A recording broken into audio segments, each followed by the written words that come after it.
Главная цель учений «Безопасная Арктика-2021», по словам не только представителей МЧС, но и научного сообщества, это эффективное взаимодействие между учеными и всеми ведомствами, обеспечивающими безопасность жителей республики в период катаклизмов. Так, в рамках учений было привлечено более 40 докладчиков, выступивших по вопросам изменения климата в Якутии, лесных пожаров и мерзлотоведения. Я хочу отметить, что в рамках поручения президента Российской Федерации Владимира Владимировича Путина МЧС было поручено организовать комплексные межведомственные исследовательские учения, которые проходят по территории 7 субъектов Российской Федерации, которые включены в арктическую зону. На территории нашей республики они проходят на территории 13 районов. Так, в будущем учения помогут МЧС быстрее реагировать на возникновение чрезвычайных ситуаций.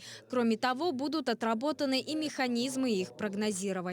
Вот я сегодня говорил, что спасать и помогать мы научились хорошо. Но надо выходить на более высокую ступень реагирования и стараться предугадывать и предупреждать. Но это о главной цели безопасной Арктики для специалистов. Бонусом же для жителей Якутска стала выставка техники МЧС и ведомственных служб. Здесь каждый смог не только залезть в кабину пожарной машины, но и примерить на себе полное обмундирование спасателя.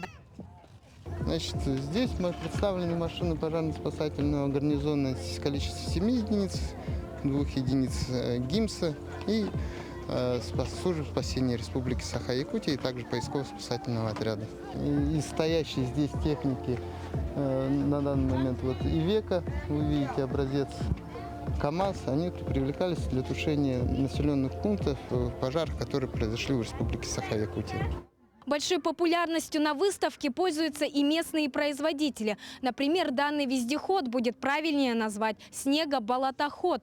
Запас хода у такой машины по бездорожью составляет около 400 километров, а стоимость стартует от 1 миллиона 170 тысяч рублей. Техника называется правильно снегоболотоход «Сокол». Представлены здесь две модели – «Сокол Про» и «Сокол Плюс». Данные машины в основном применяются в отсутствие бездорожья, как говорится, на территории нашей республики. Конечно, на первом этапе мы выпускали порядка 3-4 единиц в месяц.